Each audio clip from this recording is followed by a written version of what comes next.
এটি একটি নয়নতারা ফুল গাছ। দুই ধরনের হয়, লাল ফুল, সাদা ফুল। এটা সাদা ফুল।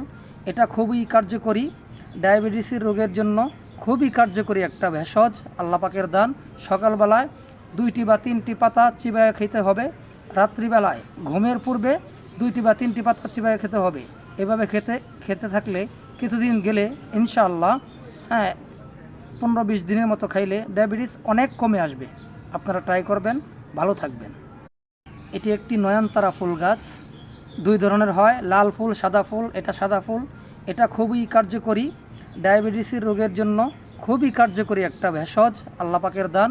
সকালবেলায় 2টি বা 3টি পাতা চিবায়ে খেতে হবে। রাত্রিবেলায় ঘুমের পূর্বে 2টি বা 3টি পাতা চিবায়ে খেতে হবে।